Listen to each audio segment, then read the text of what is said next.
and I did that all winter. That's amazing. The people in, and I think I spent it the most, and I didn't pay for the parts or anything. I just bought the initial car, right? I think I spent, let me figure this out, less than $4,000 on 7 cars. Wow. Yeah. That's an amazing And most of them feat. just needed brakes, or one needed a water pump. One was, I don't know, something, but the guys did it. They took care of it. And then I came back with a load of stuff. And what made me do this, there was this girl named Debbie. I don't know who she is. She was this wonderful little darling girl, older woman. She wasn't a girl, but she was small. And she was living on her porch. And she asked me if she could have a ride from the feeding center at Emergency Communities back to where she lived. But she didn't want to show me where she lived because she lived on her porch. And she was embarrassed. And she said to me, I wish I had a car. You know, I could just live in that. And I said, do you have a driver's license? She said, oh, yes. But I have, my car floated away and I'm living on my porch. So I don't want you to see, but you can just drop me at the corner. And then when she got out, she said, today's my birthday. And then she slammed the door. I was so touched by that. Anyhow, I went and I bought her a pack of cigarettes because I didn't know what else I could give her. You know what I mean? And that was the first person I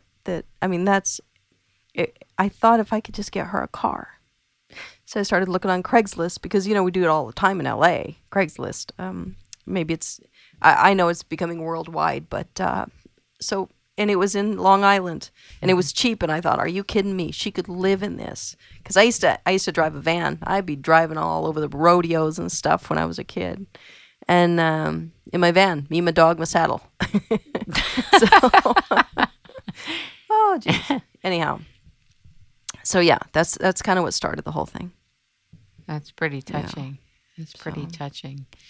If you had a chance to say a part about what people need to know about how to be supportive in disasters that are happening on the earth, or recommendations and wisdom from the ground, what would you say? I would say that just go there do will it. Be more. Yeah, there will be more. Just go do it.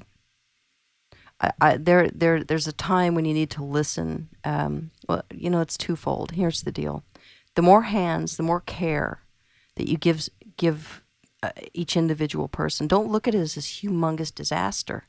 You have to, as an individual, go find the first person you can help, and that will instill this faith in them that it's going to be okay, and they work even harder, and they get their stuff done, and they have a partner, because people are meant to be partnered, I believe. It's so much easier when you have somebody throwing in. Now, if you listen to the news, you don't go down to the Ninth Ward, you could catch something, oh my God, there's this in the water and that in the water, and stop listening to people that make Americans afraid of Americans, because that's happening more and more here. And it just destroys the fabric of what America's about. And also what humanity's about. Too. What humanity's about. Yeah, absolutely. I refuse to let that stop me. I absolutely refuse to let anybody make me afraid of other people. Are there bad guys in the world? Absolutely. And do you listen to your gut and take a step back when you encounter one? Of course. But the regular guy on the street, the regular American that we were brought up to believe is what our country's about, they're there all over the place. That's awesome. That's really inspiring. Talk about Road to Sturgis. Fill us in. What is this 10,000-mile motorcycle ride? What the heck are you doing in April? Well, I'm a filmmaker. I am directing a film called Road to Sturgis. And it's a film about a woman biker and how she learns that the world isn't such a bad place by hooking up with bikers, because bikers are the blue collar regular working man. That's what they are. There's no mystery here. It isn't. There are a few bad apples, like in anything. There are bad cops, and I love cops. There are bad military. Love military because I grew up in a military household, and there are bad bikers. And then there's everybody else that absolutely enjoy this lifestyle, this freedom, this protect your back, but protect your brother's back harder. You know, it's almost because the Hells Angels, for example, was actually started by a bunch of ex-military guys.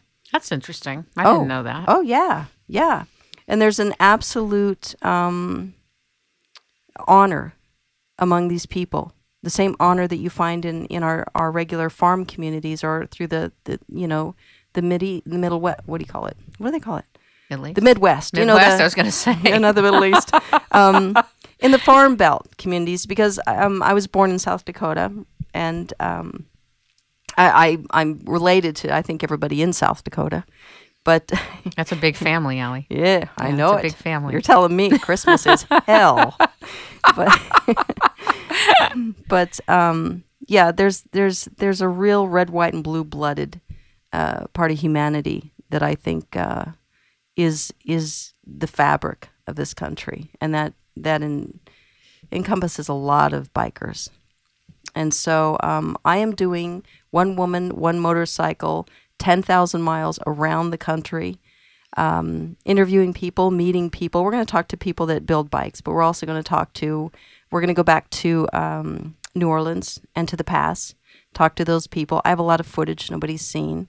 So I can't wait till that's available to people. Seriously, yeah. I think people would love to see your shots. I want to see what it looks like now compared to, the same community, the same corner, the same houses, what it looks like now. I'll bet you have a lot of people that love you in New Orleans. Yes, I do.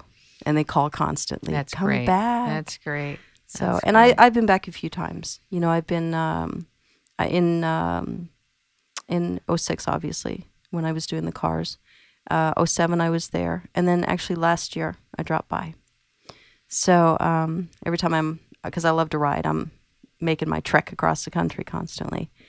But it's to promote the film. Yeah, it's to promote the film and build an audience for it using social networking. So by the time we actually shoot this film, everybody will be invested in it, and by the time we put it out, we'll have an audience. Not that we won't in the first place, but it's an organic process. It is. Mm-hmm. It really is. And, I don't know that studios are interested in funding a biker film. This is a Easy Rider versus Thelma and Louise film. It is. And it's fabulous. But it is the real of what bikers are. It's not, and God bless them, but it is not Sons of Anarchy, because... I never saw that. But. Well, Sons of Anarchy is a television show. But the truth is, in a biker club, it's just like in the military. You protect your brother. It's not about some soap opera where they're all against each other in a club, because if they were backstabbing each other in a club like that, they'd all have been dead a long time ago, It's not Wild Hogs, which was funny. I loved it. Not about bikers.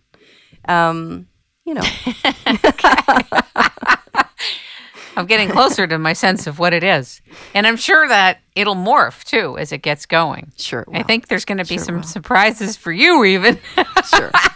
Listen, my mother is 72. That woman still rides a bike. And when I go visit, my dad does too, but they have their own bikes. She doesn't ride on the back. And when we were young, my mother would not let us ride on the back. Get your own bike. You ride your own bike. If you're going to kill yourself, you're going to kill yourself, not some guy, right? So, yeah. So my parents live in Western Kentucky now. And so when I go there, my mother gets out her bike, my dad gets out his bike, we go driving around. Well, my mother pulls her helmet off, because my mother's, she's a 72-year-old, gray-haired, little sweet-faced, apple-cheeked lady.